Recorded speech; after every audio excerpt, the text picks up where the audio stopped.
Uma carta desliza por baixo da porta. Não tem selo, mas tem timbre. Dentro, 2 linhas. Você já não carrega doença. Está livre. Ao reler várias vezes esta carta, Ravel percebeu que não era ele quem lia essa pequena sentença. Era a sentença que o lia ininterruptamente. Esta é uma parte de uma história, de uma imagem que está num artigo que eu acabo de publicar na revista Argentina, etc. É uma revista da Universidade Nacional de Córdoba e o artigo, que está em espanhol, todo em espanhol, tem por título em português A Carta a Ravel, Patologização Residual e Justiça do Cuidado. O link para o artigo eu deixo aqui disponibilizado para vocês, divulgo, mas o que eu quero fazer aqui é apresentar, através desse vídeo, para as pessoas que têm interesse, o argumento central do artigo e contar um pouco sobre essa história que me levou a o porquê eu escrevi esta história que é contada através de uma carta. Porque a ideia teórica, né, a partir desse conceito de patologização residual, nasceu de um problema que é acadêmico, mas que ganhou corpo quando duas vidas concretas cruzaram meu caminho e me obrigaram a rever o modo como eu estava articulando esta ideia. Esse argumento, no seu aspecto mais acadêmico, ele me atravessa já há um bom tempo nos meus estudos sobre questões de família e ele começou a tomar a forma de um artigo em 2024 e principalmente em janeiro de 2025, quando ele foi publicado num capítulo de um livro organizado pela Universidade de Salamanca, com o título Saúde para quem tem família. Naquele momento, eu tinha uma pergunta muito concreta, muito específica da questão familista, né, dos arranjos familiares. O que acontece quando o acesso ao cuidado, as redes de cuidado que nós temos, esse acesso depende silenciosamente, né, porque não é anunciado, de um determinado modelo de família, esse modelo que não serve para todas as vidas, todas as existências. Então, esse capítulo, que claro, ele já tinha toda uma argumentação, uma bibliografia muito sólida, uma crítica ao familismo, discussão específica sobre políticas públicas e acesso à saúde, estava completo, né? Mas ao reler o artigo publicado, isso acontece muito com a gente depois que a gente publica um texto, né? Eu percebi que eu precisava ir mais além, né? Faltava uma imagem, talvez, uma imagem capaz de tocar uma coisa que a linguagem acadêmica nem sempre alcança. Porque existe uma marca que permanece no corpo quando um documento oficial, as instituições, já dizem que esta marca já deveria ter desaparecido. Foi por isso que eu criei a personagem Ravel, né? Essa carta ela não surge do nada. Como eu disse para vocês, ela foi provocada em mim por uma história de 2 pessoas reais, vivida no interior do Rio de Janeiro, e eu vou contar mais tarde, né, para dar um tom melodramático aqui para vocês nesse momento, porque por enquanto essa história ela pode ser formulada em uma pergunta. E eu acho que essa pergunta pode ilustrar para vocês o que eu quero falar com patologização residual. O que resta de uma antiga sentença de doença, de uma antiga declaração de que algo é doença, quando o papel oficial, quando as instituições declaram que esta doença já não mais existe, né? Quando a gente fala de dissidências de gênero e sexualidade, população LGBT, em junho agora tivemos o mês do orgulho LGBT, geralmente a gente fala de festa, né, na atualidade, de comemoração, de orgulho, mas essa é uma data também que esses tempos, né, esses períodos, né, que devem ser sempre lembradas porque elas falam de memória, de luto, de sobrevivência, de despatologização, de tirar do lugar de doença aquilo que nunca foi doença. E, na verdade, nós estamos falando, nesses momentos, de todas as vezes que essas vidas dissidentes de gênero e de sexualidade, elas foram lidas como um erro, como um pecado, como um crime, como uma vergonha social, como uma doença. E aí, a pergunta que nasce nesse artigo, ela toca nesse ponto, porque ela está querendo dizer o seguinte: quando alguma dessas palavras, né, pecado, crime, doença, elas desaparecem dos códigos das instituições, o que muda na vida das pessoas que por elas foram afetadas? E, sobretudo, o que é que não muda? O que é que fica como resíduo? Por isso, despatologização residual, o que ficou desse processo de despatologização. Mas antes de eu entrar nesse conceito, eu vou ler aqui para vocês a carta a Ravel. A carta que eu escrevi muito carinhosamente, tentando ser um pouco literário, um pouco poético e que ilustra toda essa questão dentro do meu artigo. Na soleira, uma carta, sem selo, mas com timbre. Dentro, 2 linhas. Você já não carrega doença. Está livre. Ravel leu, mas a sala permaneceu imóvel e o ar pareceu inclinar-se. Foi a família. Sorrisos, abraços contidos, pratos à parte, acolhimento sem contato. Está vendo? Você está curado, disseram. Mas guardaram as toalhas em armários distintos. Silêncio. Foi ao médico e este, sem erguer os olhos, declarou: se a carta afirma, é verdade. Mas por que ainda sinto o peso? O médico fechou a gaveta. Porque não é no corpo que se guarda. Foi a repartição pública e um funcionário magro recebeu a carta e, sem olhar-lhe o rosto, desceu um carimbo com estrondo. Já não consta. Está livre. Livre de quê? O funcionário não respondeu. Saiu à rua, a tinta que atravessa o papel, os dedos, a pele, o sujou. Tentou lavar-se, tentou rasgar a carta, tentou esquecer. Nada cedia. Voltou ao seu trabalho e leu novamente. As palavras pareciam mover-se, dissolvendo-se uma nas outras, até que já não se sabia se diziam cura, condenação ou apenas silêncio. E então percebeu que não era ele quem lia a sentença, mas a sentença que o lia ininterruptamente.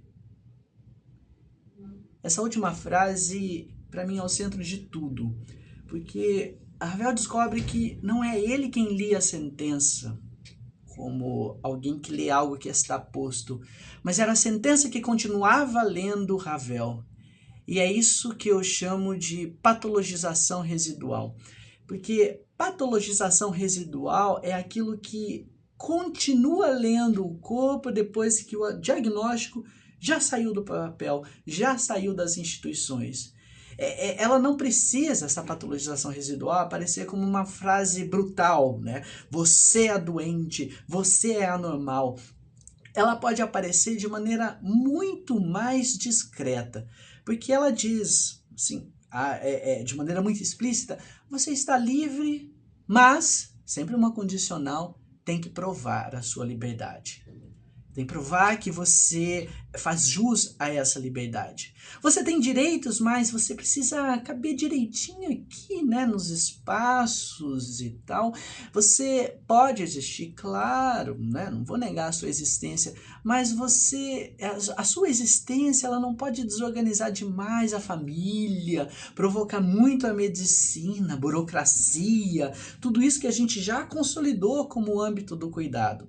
Por isso que esta despatologização formal retirou sim o selo de doença, mas mesmo tendo sido uma conquista decisiva, ela não desmontou por si só, pelo fato de ser uma despatologização, todas as engrenagens que sustentavam a suspeita sobre os corpos que chamamos de dissidentes. Em muitos casos, essa leitura patologizante, ela apenas mudou de lugar. Ela passou para outros lugares, para protocolos estranhos, complexos, para critérios difíceis de acesso a determinados direitos, as longas rotinas institucionais, há várias novas expectativas familistas, tá? Que são colocadas sobre esses corpos e vários outros modos que são aparentemente neutros de decidir quem merece cuidado, quem merece aparecer, quem merece reconhecimento e que modo vai ser feita a proteção a essas pessoas. E é por isso que neste artigo eu percorro as 4 cenas, né, que vão dando um certo encadeamento de histórias da própria carta. A primeira cena é a família. Essa família que chamamos de normativa, porque ela se coloca como normal, ela não precisa expulsar a pessoa do seu seio para classificá-la como alguém que está fora ou deixá-la de fora efetivamente. Ela pode acolher, muitas vezes sorrir, chamar para o almoço e ao mesmo tempo ela pode continuar separando as toalhas, os afetos, as heranças. É isso que a gente pode chamar de um acolhimento sem contato, né? A pessoa está dentro da casa, mas pequenos gestos continuam lembrando que ela não pertence inteiramente àquela ordem que está estabelecida. A segunda cena que eu trouxe ali para vocês é a medicina, né? O saber médico. Porque retirar a homossexualidade, por exemplo, da classificação de doenças, algo que aconteceu na década de 90 e recentemente, né, deslocar as identidades trans para fora do capítulo, né, do que antes era chamado como transtorno mental, certamente foram conquistas fundamentais. O problema é imaginar que a alteração dessa classificação vai transformar automaticamente todas as práticas que afetam essas pessoas. Essa sentença que já não consta mais, por exemplo, no manual de medicina, ela pode continuar constando, por exemplo, na sala de espera dos hospitais, numa sala diferenciada, vai deixando a pessoa a escanteio, demora mais para atender, no modo diferenciado de fazer um tratamento médico, numa pergunta desnecessária que não faz sentido, ou que não é feita para todas as pessoas, no constrangimento, numa peregrinação entre serviços e protocolos, numa suspeita silenciosa. Olha, essa pessoa tem isso, por que será? Qual é o comportamento desviante que ela tem, que levou a este estado em que ela se encontra hoje? Esta é a cena da medicina. Uma outra cena que mostra muitos pontos dessa patologização residual é a burocracia no sentido geral, né? Principalmente a burocracia estatal, porque essa burocracia ela não precisa negar um direito de maneira aberta ou de maneira explícita. Ela pode administrar esse direito sempre com uma condicional, com uma suspeita. Pede mais um documento, exige paciência, calma, ainda não chegou, a gente precisa esperar as instituições mudarem efetivamente, impõe um itinerário que parece nunca terminar, sempre se cobra uma coerência impossível de uma pessoa que não foi feita para uma determinada coerência, para um determinado modo de vida. O carimbo que diz livre, pá! Ele não transforma por si só a instituição que muitas vezes, ou as instituições que muitas vezes continuam lendo determinados corpos como problema. tá? E a quarta cena que eu trago aqui é o âmbito do cuidado, das relações de cuidado, que geralmente são relações que estão no âmbito privado, tá? E aqui aparece uma aliança que eu desenvolvo, claro que isso é mais teórico, mais acadêmico, entre dois conceitos que se destacam muito hoje, que é o neoconservadorismo e o neoliberalismo, tá? Porque o neoconservadorismo, que está muito presente na nossa política contemporânea, nos últimos anos, últimas décadas, ele insiste que a família é o fundamento moral da ordem. E há uma determinada família que é o fundamento moral dessa ordem, as outras famílias são desvios desse parâmetro. E o segundo, o neoliberalismo, ele transfere à família e ao mercado a responsabilidade por cuidar. Não é tarefa do Estado, não é tarefa da sociedade cuidar, a tarefa é da família, a tarefa é do mercado. Mas se um lado rejeita determinadas configurações e o outro diz que a responsabilidade é só daquela configuração que é correta, o que resta para essas pessoas que estão fora? Despatologizar efetivamente leva a tirar todos os problemas dessas pessoas que continuam patologizadas residualmente? Por isso, quando esses dois conceitos se encontram, né, o neoconservadorismo e o neoliberalismo, aparece uma situação muito concreta. Se sua vida, se ela não cabe nesse modelo familista, o custo do cuidado, do adoecimento, do envelhecimento, do amor, da herança, da morte digna, ele passa a ser lido como um problema somente seu. Foi você que escolheu esse estilo de vida. Foi você que quis estar fora deste arranjo. Então, a pergunta aqui já não pode ser apenas se temos direitos, porque temos. Eles estão aí ou estão em desenvolvimento, em vias de se anunciar. Na verdade, a gente tem que desenvolver uma outra pergunta muito mais qualificada. Precisamos perguntar que instituições, espaços, arranjos continuam lendo determinadas vidas como exceção, né, como uma patologia, como algo que está fora do padrão normal, mesmo depois de haver um reconhecimento formal dos seus direitos, de que elas não são excepcionais ou que não devem ser vistas como excepcionais. Por isso, né, quando eu escrevi a carta a Ravel, eu enfrentei algumas perguntas, né, porque quis com ela tratar questões ou ilustrar questões da vida real. E o que é esta carta? Né? É um caso que existiu? É uma literatura, péssima literatura, né? É uma alegoria, um mero ornamento?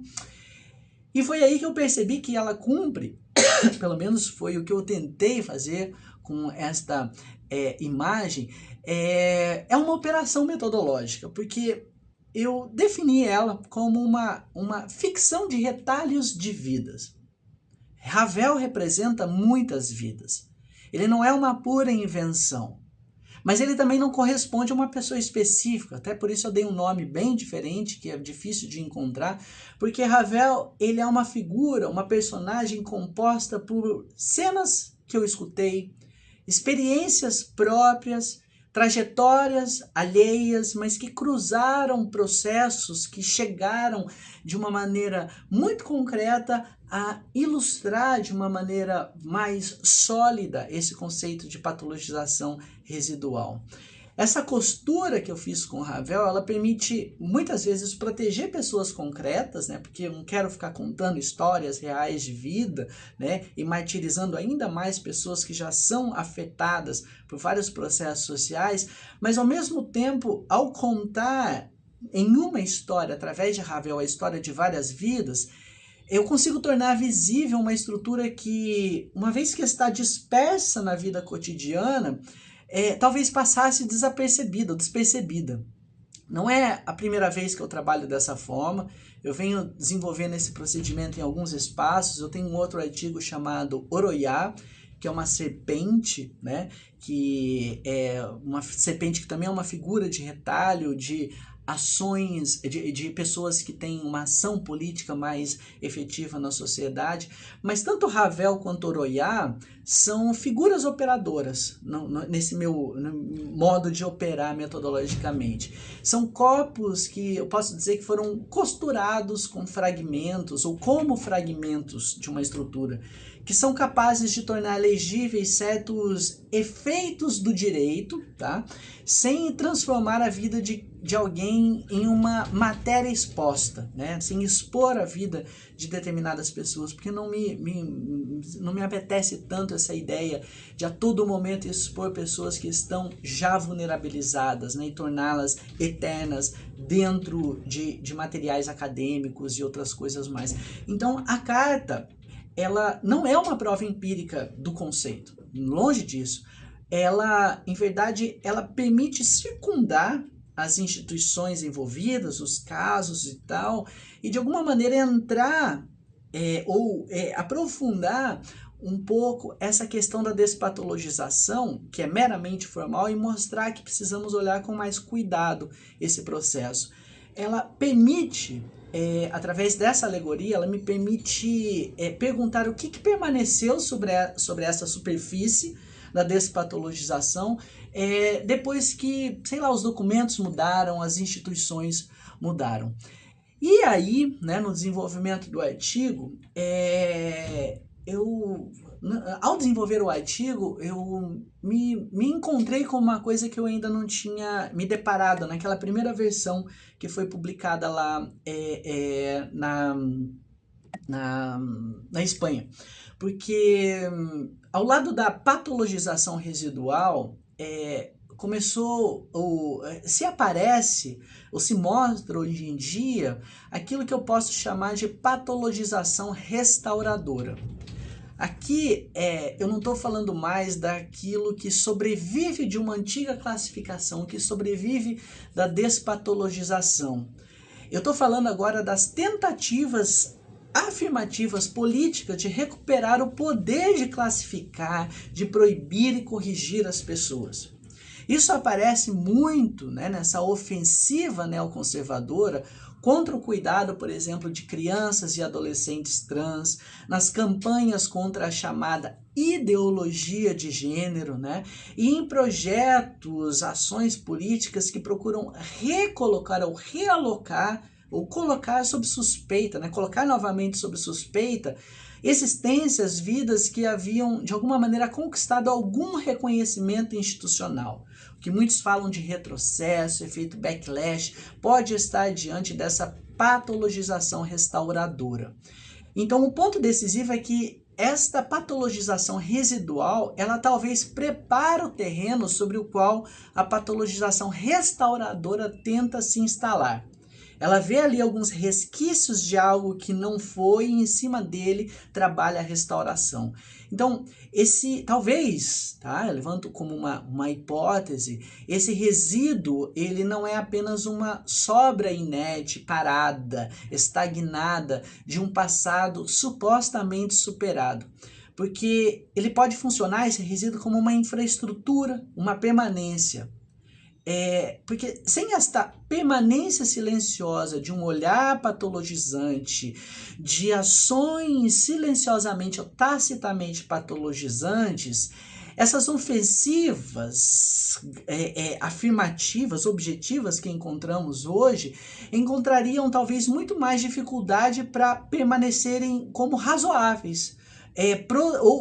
Até muitas vezes colocadas como cientificamente justificáveis. Então, se não houvesse a permanência dessa patologização residual, esta patologização restauradora não teria tanta força.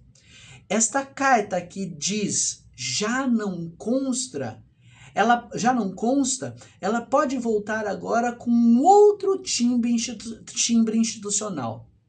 A restauração de instituições patologizantes. E dessa vez, já não como um certificado precário de uma liberdade, como a patologização residual, mas como uma ordem de restauração, né? Que é esse efeito do backlash, o efeito do retrocesso que muitos dizem.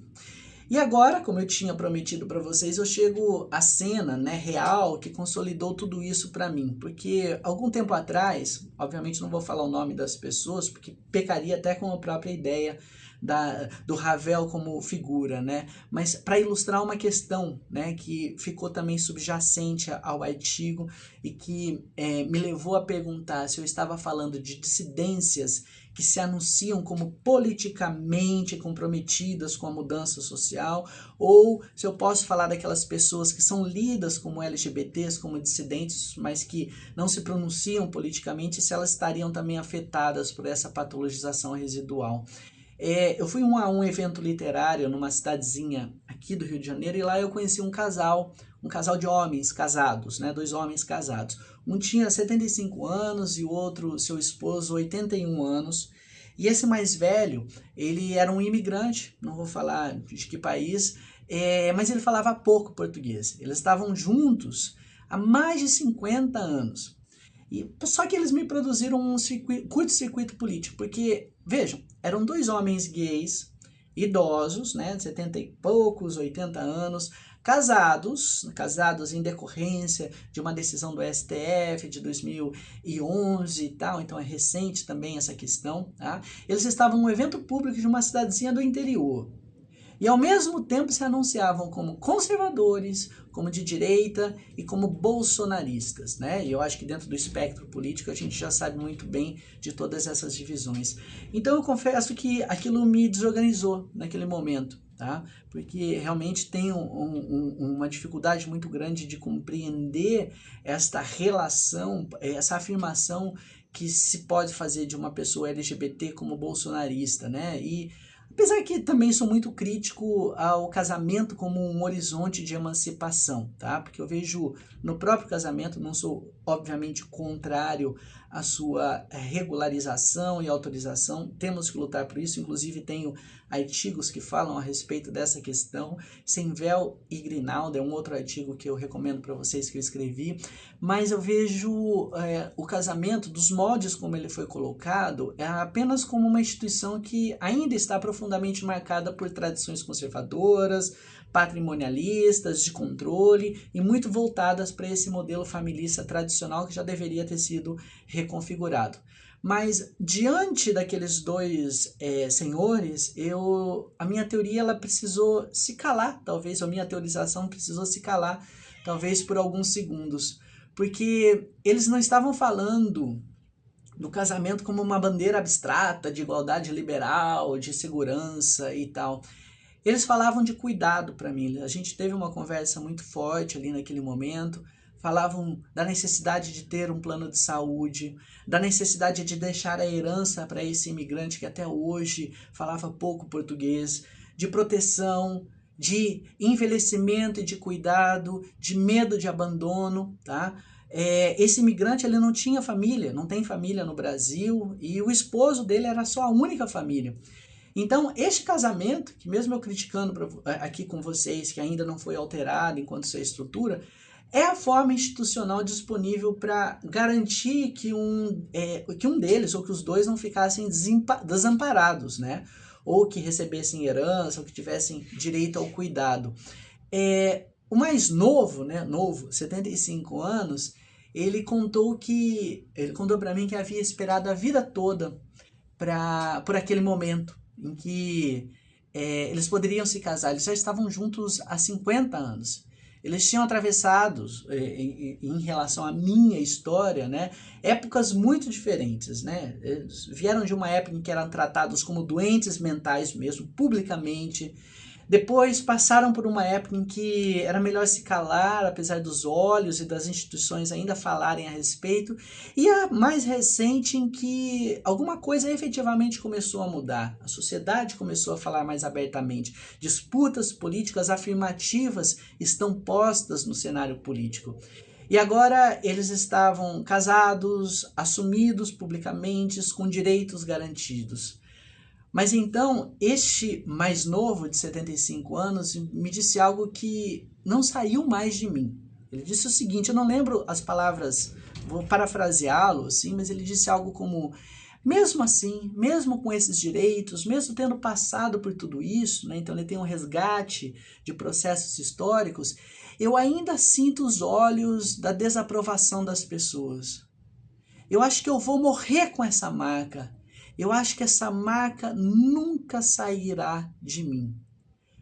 Foi ali que a imagem de Ravel nasceu.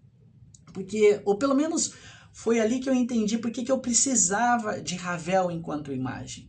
Porque aquele homem não falava a minha língua teórica, a minha língua ideológica, a minha língua política. Ele não falava patologização residual, familismo, neoliberalismo e tal. Politicamente, talvez discordássemos de quase tudo. Ainda assim, ele disse a frase central deste artigo. Hoje eu já não sou considerado doente, mas a marca, a chaga continua. Essa contradição não é um defeito que uma teoria precise corrigir, porque na verdade é o contrário, é um tipo de vida que exige teoria. Uma vida não prova um conceito, mas aquela vida, para mim, ela mostrou, melhor do que muitos outros argumentos, porque o conceito precisava existir. Por isso, quando eu uso essa expressão, dissidências de gênero e sexualidade, eu não me refiro, neste caso, apenas às figuras politicamente radicais, que se anunciam como dissidentes, militantes, ou que reivindicam essa dissidência como uma posição. Essa expressão patologização residual, por ser uma questão estrutural, ela também vai incluir pessoas conservadoras, pessoas privatistas, que não pretendem transformar o mundo, muitas vezes se amoldar ao mundo, mas que efetivamente são marcadas por ele de uma maneira que não escolheram, inconscientemente não escolheram, que talvez por outra configuração não escolheriam estar assim. Então, a patologização residual, para os fins desse artigo que eu escrevi, ela não exige militância. Ela opera nesse intervalo entre aquilo que uma pessoa diz de si e aquilo que as instituições continuam lendo sobre ela. Por isso, quando eu penso em orgulho, manifestações e tal, eu penso talvez numa celebração dupla, porque a gente tem que celebrar sim os direitos conquistados, os manuais médicos que foram corrigidos, os códigos penais que foram alterados, os casamentos que agora são possíveis, os nomes civis de pessoas trans que são reconhecidos, a possibilidade de existir em público. Mas é momento também de escutarmos o que ainda dói, porque esta saída do diagnóstico ela não representa necessariamente o fim de uma sentença. A liberdade, no seu aspecto formal, a despatologização formal, ela é indispensável, mas sempre insuficiente. A nossa tarefa crítica é impedir que esse reconhecimento se limite à mera formalidade, funcione como um carimbo que declara livre, mas deixa intacto um dispositivo que continua lendo certos corpos como anomalia e fornece a base para uma restauração conservadora, esta patologização restauradora. Então essa carta a Ravel é uma forma de escuta. É uma forma de escutar também aqueles que não falam, talvez, a minha língua política. Aqueles que, para minha interpretação de mundo, se contradizem. Para todos nós que conquistamos direitos e continuamos carregando uma marca. Essa carta, a história de Ravel, ela escuta aquilo que permanece constando nas nossas vidas, mesmo quando o papel diz já não consta. A carta diz já não consta. Mas Ravel ainda pergunta: e se ainda consta em mim? Espero que vocês gostem deste artigo, a carta a Ravel.